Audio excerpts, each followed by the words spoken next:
Hey, y'all. I know there's a lot going on, but I was wondering how many of you watched Mark Carney's speech at Davos. I don't think that the majority of the people in the United States, seems like a pretty common phrase lately, seem to understand what has happened now on the world stage with where we stand and where we're going to stand financially, our impact in the world, people that can trust us, people that can rely on us, and vice versa. That is gone. Literally in his speech tonight, he was talking about how they have rerouted their world trade and business connections around the United States, as in to avoid us. And other countries in the world are doing the same thing. As he pointed out, Canada and the three Nordic countries make up 20% of the world's GDP. We have fucked ourselves immensely with this. You have fucked your kids' future. You have fucked your retirement, and you have fucked my retirement.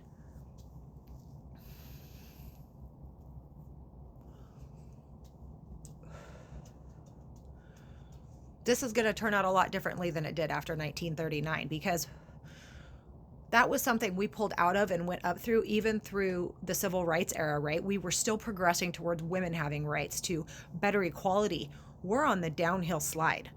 we we're gonna be worse than Russia, like post everything falling apart, unless we can get rid of his ass now. There's literally only a couple of dozen people maybe standing between continuing down this path and getting rid of him. If they invoke the 25th Amendment now, and if they invoke Article 2, Section 4 to remove his fucking cabinet. That's it. The world superpowers, Germany is talking about wanting to get the United States boycotted from the World Cup. He's a soccer coach. I think it's Denmark Germany's also pulling out their gold, talking about pulling out their gold from the United States. Denmark is talking about selling off $10 billion worth of our treasuries. You have no idea. These people have no idea what they've brought on themselves and everybody else. And it's not going to be an immediate effect that you feel. Some of it will be, but it will be long lasting.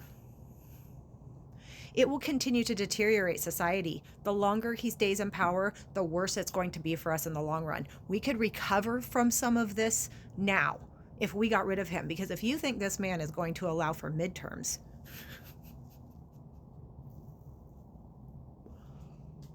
you're crazy. He's not. Why would he? What's there to stop him? You can't even get Republicans to give a fuck that some man was shot in the face. Although my friend in Spokane Valley did post today that Michael Baumgartner over there, the Republican, sent out a newsletter to everybody in his district asking for an opinion survey of what they thought of what happened to Mr. Preddy. That's all you got? The fact that they're not back in session, like full bore, 24 hours a day, all the time right now, to do something about this man is just mind-boggling to me. Where are the Republicans? Where are the Republicans coming out and saying, what the fuck? None of them. Lisa Murkowski, maybe. The rest of them, they don't care. They will shoot, they will pew pew your family in the face too. Republicans that voted for this, if you step out of line in a way that they don't want, they'll take your guns too.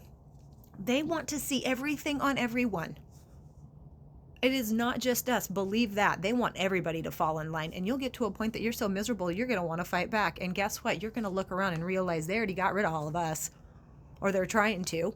We're your allies. We are American citizens with you. It's just mind-boggling to me. The 2A people that I know all touted about that bullshit. Oh, if this ever happens, I'll pick up arms and I'll go to DC. Yeah, to be an insurrectionist maybe, but actually not to defend this country and everybody's freedoms, not just shit you fucking believe. We're so fucked. One last little bit. Part of the reason that we're here is the same reason I just talked about, is that people cannot...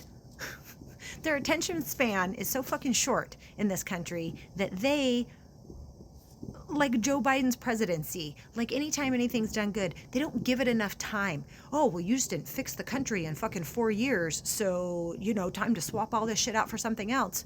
Dude, it took my brother-in-law almost 2 years to build a house in Idaho with professional contractors. But you think somehow we're supposed to turn this country around in 4 years? You have to have policies in place long enough in order to see the difference. And we have seen that implemented at times where we have seen the growth, the rising tide lifting boats, but we don't have that anymore because people want immediate gratification with everything that they do, from how they eat, losing weight, exercise, their health, how fast they think the country should turn around, the whole 9 yards. Change just doesn't happen overnight, but you have to be a person that thinks and realizes that and understands that. And we just don't. We're just not a smart country. We are not a country of logical thinkers, and this is by design. That's why they've continued to reduce education standards over and over and over again throughout time. Because we don't value education, we don't value humans, and we don't value taking care of them and making sure that people are only bringing humans into this world that they can take care of and that they know society can help them take care of. Instead, we force people to have kids and bring them into a world where we don't even want to feed them. We don't even want to make sure that they have decent housing that's not disgusting. We don't even want to make sure that our veterans are taken care of. That's why we're here. We're selfish, we're short-sighted, and too many of us are just fucking stupid. Good night, y'all. And woohoo, the Seahawks won. That's like the fucking Coliseum for what's going on right now. Hey, look at football while your country's burning down. Yay.